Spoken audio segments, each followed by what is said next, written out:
Ok, já entendi. Então, a família é o espelho e tudo que está refletido é para trazer consciência para mim, né, Eliane? É, mas aí você poderá dizer assim, fala, tá bom, Eliane Edgar, mas não é fácil, né? Minha família é muito difícil. Tem briga direta, um fala mal do outro, ninguém me entende e por aí vai, né? É um pega pra capar danado. Então, como eu posso fazer para manter a paz na minha família?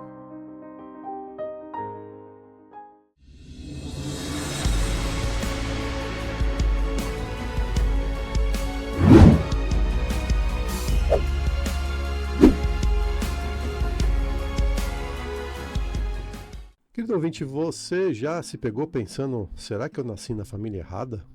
Já saiu por aí dizendo, eu não pertenço a essa família, não tenho nada a ver com eles? Pois é, deixa eu te contar uma coisa, ninguém nasce de barriga errada, viu? A sua família não tá aí por acaso. Muita gente carrega esse sentimento de não pertencer, de achar que não tem nada em comum com a própria família, mas a verdade é que ninguém está numa família por acidente. Existem várias formas de olhar para esse tema, mas quase todas vão concordar em uma coisa: família é muito mais do que biologia, é muito mais do que apenas um grupo de pessoas vivendo juntas. Família é um encontro de almas. É um lugar cheio de oportunidades para a gente viver experiências, amadurecer espiritualmente e despertar a nossa consciência para algo maior. O problema é que, quando pensamos em família, muita gente logo imagina aquela cena, né, de comercial de margarina, né? Todo mundo sorrindo, se abraçando, sem briga, todo mundo em paz, em harmonia, mas vamos combinar, hein? Isso é uma ilusão, né? Não é tão bonito e tão perfeito assim como parece na propaganda. Claro, você pode até ter uma família muito boa, né? Muito unida, mas isso não significa estar livre de conflito, né? Significa que seja uma família abençoada, assim, né? Mas não no sentido de estar livre de problema. A vida real é diferente, né? E no fundo, a gente sabe, né? Briga, discussão e até competição dentro da família faz parte. Por incrível que pareça, são justamente esses desafios que tornam a convivência mais rica. Até na família mais perfeita, entre aspas, né? As dificuldades vão aparecer. E sabe por quê? Porque a família funciona como um espelho. As pessoas que vivem ao nosso lado refletem tanto os nossos defeitos quanto as nossas qualidades, para que a gente, inclusive, possa amadurecer e despertar para algo maior. Então, é como se a vida tivesse montado um time só para ajudar a lidar com as nossas sombras, né? Arrogância, inveja, competição, ciúmes, todas aquelas coisas que todo mundo tem, mesmo que não goste de admitir. Por isso, muitas vezes as brigas em família não são exatamente sobre o outro, mas sim são sobre nós mesmos, né? A gente pensa que está brigando com alguém, mas no fundo a gente está brigando com aquilo que não aceita dentro da gente. Mas Eliane, será que existem famílias perfeitas? Podemos dizer que a família atua como um espelho? Eu não chamaria de família perfeita. O que existe são pessoas dentro da família que estão mais conscientes do próprio ser, né? São aquelas que sabem respeitar as diferenças, que entendem que cada um tem um jeito de ver o mundo e que reconhece o direito do outro, né? De fazer suas próprias escolhas. E veja, são pessoas que vivem a espiritualidade prática, né? No seu dia a dia. E eu não estou falando aqui, gente, em religião, tá? Mas de pessoas que vivem, né, o que Jesus ensinou, amar sem condições. Porque quando é colocado condições para amar, é aí que surge o apego, o melindre, né, os melindres, as competições, os ciúmes. E são esses motivos que vão se transformar, né, dia após dia, num conflito familiar. Por quê?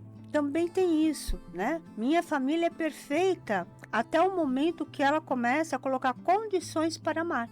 E é aí que, de forma geral, eu diria que se você tem família, você vai passar por algum tipo de conflito em algum momento da sua vida. Porque cada um tem suas sombras, né? E as suas necessidades emocionais e espirituais para estar revendo. E quanto ao reflexo, né, sem dúvida, como o Edgar falou, é isso mesmo. A gente até estende essa ideia, né, além da família, a gente já falou aqui sobre isso. Se você está aqui na terceira dimensão, encarnado, tudo será reflexo do seu mundo interior. Então, quer mudar fora, mude internamente, né? Mude seu comportamento, crie novos hábitos. E isso a gente se aplica na família também, que é o primeiro núcleo de convivência de qualquer pessoa encarnada. Então a família, sim, é um grande espelho, né? E como você disse, Edgar, é mais sobre você do que o outro. Então os membros de uma família estão ligados por questões kármicas. Nenhuma alma se encontra com outra por acaso. Ninguém nasce, gente, por acaso, por acidente, tá? Embora muitos ainda acreditem nisso. Sempre vai existir um contexto histórico para aquelas almas se encontrarem. Então essa é a primeira consciência que devemos ter quando a gente olha para a família.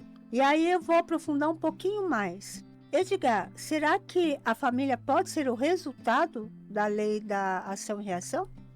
Com certeza, é isso mesmo. Até para ficar mais didático, vamos olhar para a família de 3 jeitos diferentes, né? O espiritual, o psicanalítico, que é a nossa área, né? E o sistêmico, que é mais a sua área, que é a minha, inclusive, né? E eu já adianto, sim, a família pode ser vista como uma manifestação bem clara da lei de ação e reação. No Evangelho, segundo, né, o nosso mestre Jesus ensinou, o que a gente costuma dizer? O que o homem semear, isso também colherá. Na visão espiritualista, a gente chama isso de lei de retorno. E na psicanálise, isso vai aparecer como repetições de padrões inconscientes. É só observar, dentro da sua família, quantos padrões se repetem, geração após geração. E nas constelações familiares, a gente vai ver que os chamados emaranhamentos sistêmicos, que você entende bem, né, Eliane, também se repetem até que sejam vistos, conhecidos e integrados, não é assim? É isso mesmo. Já deu para você perceber que aquilo que vivemos dentro da família não é acaso, mas sim, é um conjunto de emaranhamentos sistêmicos, espirituais, né? Que nada mais são do que o reflexo hoje de causas passadas, de causas pretéritas. Então, algumas causas são pessoais, outras são herdadas do sistema e outras são espirituais, vindas de histórias que ultrapassam esta vida, né? Por isso que não tem como a gente julgar nenhuma situação, nenhum acontecimento com um olhar curto, com um olhar míope. Porque se assim a gente fizer, a gente vai para um lugar de injustiça, de que Deus não é justo, que Deus não olha para você, que você não merece. A gente quer entender as dinâmicas familiares olhando só para o fato, só para a vida aqui. Então, gente, cada reação que temos diante de nossos pais, irmãos, filhos ou companheiros é, em parte, consequência de ações conscientes e inconscientes que plantamos em algum momento da nossa história. História do espírito e não somente a história que conhecemos hoje. Então, assim, a família se torna, gente, o palco onde a gente conhece frutos das nossas escolhas passadas. E também ela se torna a escola onde podemos transformar causas, né, semear novas ações e romper com esses ciclos repetitivos. Então, quando você se torna consciente da origem daquilo que você entende como sendo a causa do seu conflito, o sistema automaticamente se harmoniza e milagres acontecem na sua vida. Então veja só, o campo, ou se você preferir, pode chamar também de Deus, o Criador, dê o nome que você quiser, que fizer sentido para você. Ele sempre age com misericórdia. É como se a vida tivesse montado um time só para nos ajudar a lidar com as nossas sombras, lidar com a nossa arrogância, inveja, competição, muito comuns dentro das famílias, inclusive, dão causa a muitos conflitos. Por isso, quase sempre as brigas familiares não são realmente sobre o outro, mas sobre a gente mesmo. Não é o pai, a mãe, o irmão, ou seja lá quem for, que é o verdadeiro problema. Ah, Edgar, mas a minha mãe é narcisista, né? A gente até falou sobre isso no programa especial que a gente fez ontem aqui. Daqui a pouco você pode, né, acessar o nosso canal no YouTube, se inscrever lá, porque assim que esse programa estiver no ar, você vai ser notificado, né? A gente falou muito sobre os limites de um narcisista, né? Como entender melhor isso e lidar com eles. Mas é importante a gente entender uma coisa, gente. Se você percebeu que a sua mãe é narcisista, ficar lutando para que ela seja outra pessoa só vai aumentar o conflito. O caminho é outro, gente, é observar, é perceber, é aceitar que ela é assim e tomar atitudes a partir disso. É isso que pode transformar a relação. No fundo, a gente briga com o outro porque ele mostra um defeito nosso que a gente não quer enxergar. A gente projeta no outro aquilo que também existe dentro da gente. Quer ver um exemplo? Sabe quando você se irrita porque sua mãe é controladora? Vale a pena se perguntar, será que o problema é ela ser controladora ou será que ela está refletindo em você um lado seu que também quer controlar e você não aceita? E mais, tá? É bem provável que a sua mãe esteja repetindo o comportamento da sua avó, da mãe dela, que também é ou era controladora. Ou seja, aí já temos o padrão familiar instalado. Então, na visão sistêmica, essa raiva, né, que de repente você tem da sua mãe, que é narcisista, né, que você diz que é narcisista, talvez pode ser justamente o reflexo de um traço seu que você ainda não quer reconhecer, né, o lado controlador. É como se você estivesse reagindo à sua própria sombra, só que espelhada na sua mãe.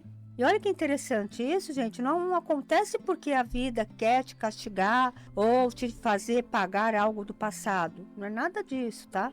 O que acontece é que a vida coloca essas situações diante de você para que haja crescimento, para que você se melhore e desperte cada vez mais. Então, será que por trás desse controle que você tenta manter, não existe, na verdade, uma carência, né?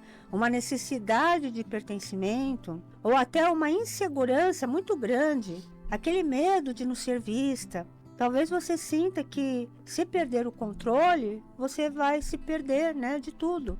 Pois é, e aí entra a psicanálise, né? Muitas vezes esse tipo de comportamento nasce lá atrás, na infância. Talvez você tenha sido uma criança anulada, que precisou crescer rápido demais. Percebe como a origem pode ser muito mais profunda do que você imagina? E é justamente nos conflitos que surge a oportunidade de se conhecer melhor e se transformar em alguém mais consciente.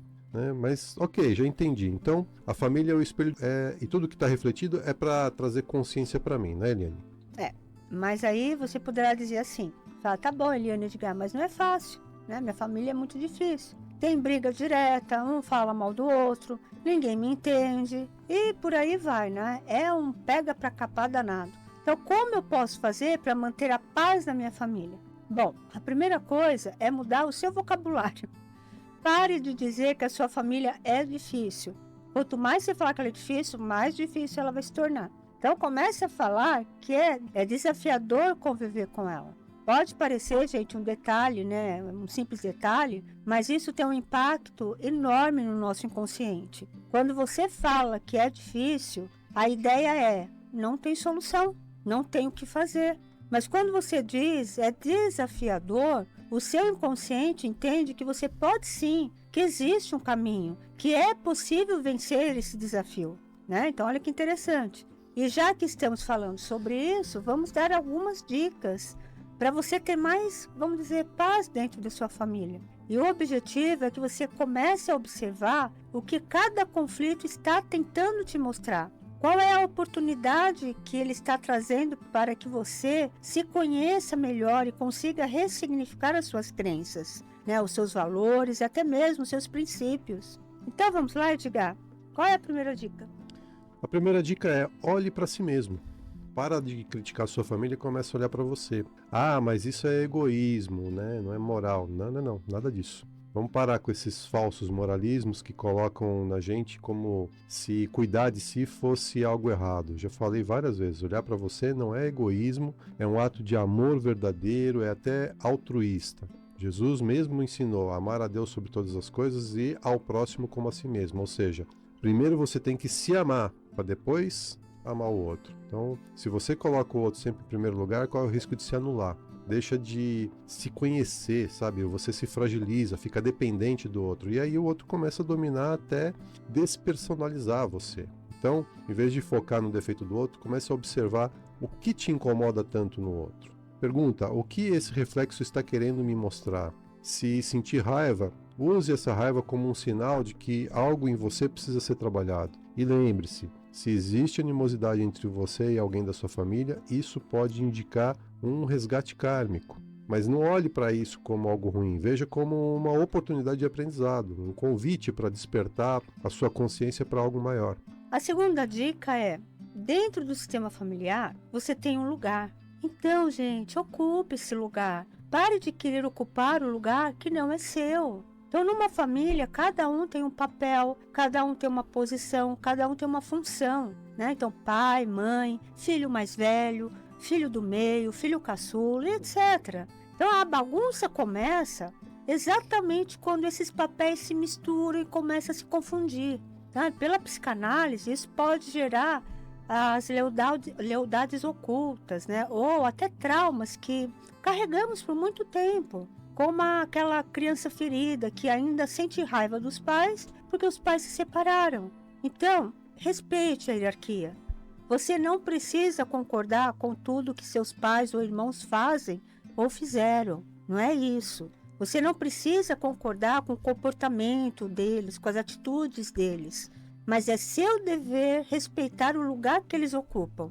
Então, a constelação familiar, né, que, como o Edgar falou, é uma das ferramentas que eu trabalho nas terapias, ela mostra que amar não é exigir submissão. Gente, isso é muito importante. Tenha consciência de que o amor não é condição e submissão. É possível respeitar suas origens sem repetir as dores do passado. Então, volte para o seu lugar. Pare de querer assumir o lugar da sua mãe, do seu pai ou do seu irmão mais velho. E você que é pai, pare de se colocar no lugar do seu filho. Deixe ele ser filho. Vocês não têm ideia como isso gera conflitos dentro de um sistema familiar. Muito bem, e a terceira dica, que tem tudo a ver com a primeira, inclusive, é mude a si mesmo e isso muda tudo.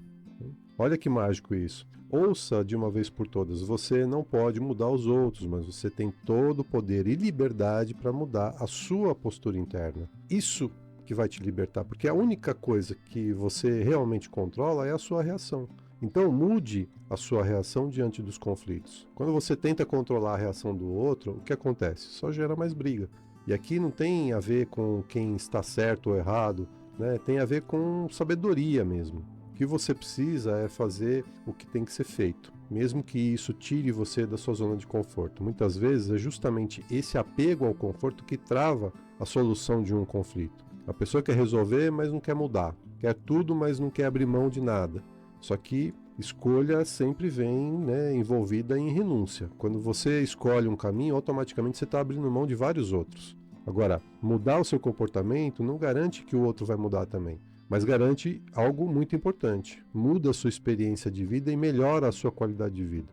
Quer ver um exemplo? Se o seu pai é muito violento, te ofende o tempo todo e isso atrapalha você nos estudos, em vez de entrar na briga, o que só faria você entrar na mesma frequência tóxica dele, simplesmente saia de casa e vá para um outro lugar, uma praça ou um outro ambiente. Um outro ambiente para estudar.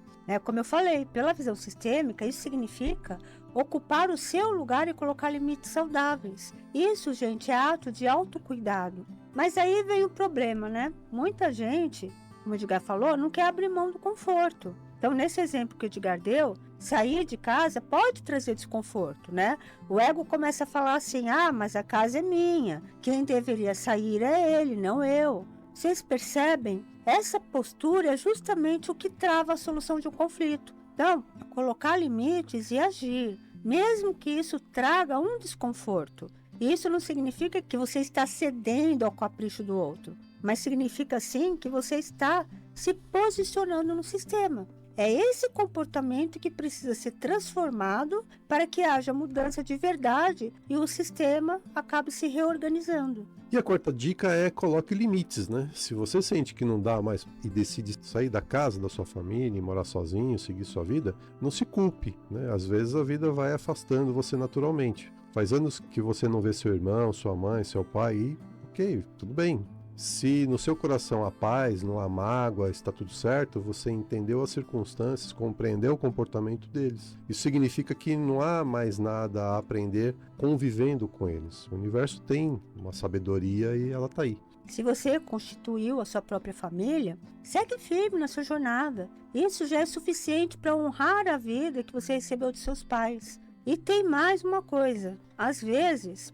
mesmo mantendo contato com a família de origem, você pode encontrar apoio em uma família afetiva, né? Pode ser em amigos, mentores, nos pais, né, de um amigo, ou até na família do seu companheiro ou da sua companheira. Então, muitas vezes, essas relações acabam sendo mais nutritivas do que a própria família de sangue. E isso, gente, também não é acaso. Então, se você encontra acolhimento em outra família, é porque também existe, né, um laço espiritual kármico que liga vocês. E esse, né, a gente pode até fazer um tema para um outro dia. Mas é importante saber que nada acontece por acaso. Então, essa rede de apoio pode te ajudar a viver o luto da família ideal que você gostaria de ter, mas não teve. E está tudo bem, porque sim, existem famílias, gente, que são extremamente tóxicas e você não precisa conviver com elas. Talvez a missão dessa família era só trazer vocês para cá, para essa encarnação. E nesses casos, você precisa olhar para si, com perdão, com consciência maior, com compaixão. Entender que ninguém age por pura maldade. Gente, as pessoas só dão o que recebem, só agem da forma como aprenderam. Se não fazem diferente é porque não sabem como fazer. Por isso, nunca devemos olhar para o familiar difícil com julgamento ou condenação. Então, dentro do sistema familiar, não podemos olhar para os ancestrais com crítica. Cada um viveu a sua própria história e fez o melhor que conseguiu com o que tinha. E no fim, gente, é isso. Todos nós precisamos passar pelo processo de nos observar dentro da nossa própria família para curar as feridas do passado. Então a transformação começa com um trabalho interno, mas o impacto dela vai muito além, né? Ela vai atingir todo o seu sistema familiar e tudo que está ao seu redor. Então, quando você se cura de alguma forma, também ajuda a curar o sistema. E essa, no fundo, gente, é a grande missão da família. Então é isso, gente. A gente vai continuar esse papo daqui a pouco, às 20 horas aí, numa live que vai acontecer. E para participar, você precisa só enviar um eu quero para o nosso WhatsApp. Se você estiver acompanhando pelo Instagram, pode comentar aí no Instagram, no direct, e a gente vai estar enviando para vocês o link, certo? Essa live vai ser privada, tá, gente? Não vai ser aberta. Então tem que entrar no nosso grupo VIP para poder passar o link na hora do acesso, ok? E é isso, semana que vem, 12h30, a gente está de volta aqui nos 95.7 FM da Vibe Mundial. Se você gostou daquilo que você ouviu, que você assistiu, se fez sentido para você, você pode acompanhar a gente nas redes sociais. O Instagram da Eliane é o @ElianeBim, o meu Instagram é o @EdgarBim, e tem também o nosso canal no YouTube, youtube.com/BIM91, BIM de Maria 91, tudo junto. Aproveita para se inscrever no canal, ativar o sininho das notificações e compartilhar os vídeos, né? Envie os vídeos para as pessoas que você acredita que esse conteúdo também pode ajudar, também pode ser uma contribuição. E para participar do nosso grupo VIP do WhatsApp, lá você vai ser informado em primeira mão de todas as nossas atividades, todos os nossos vídeos, encontros, lives e tudo mais que a gente promove e produz. Você vai mandar uma mensagem para a gente, eu quero entrar no grupo VIP, e a gente vai passar o link para você. E lembrando, né, para participar da live hoje, às 20 horas. Às 20 horas. Isso, entrar no grupo VIP para acessar o link. Isso. Às 20 horas, entre em contato com a gente para pegar o link e participar dessa live que vai ter como tema os conflitos familiares, tá? Manda mensagem então para o WhatsApp. O WhatsApp da Eliane é o 11 98420 9959, 11 98420 9959, e o meu WhatsApp é o 11 97563 3113, 11 97563 3113. Até sábado que vem, 12h30, aqui nos 95.7 da Vibe Mundial. Queridos, gratidão pela audiência. Tenham todos uma linda e abençoada semana.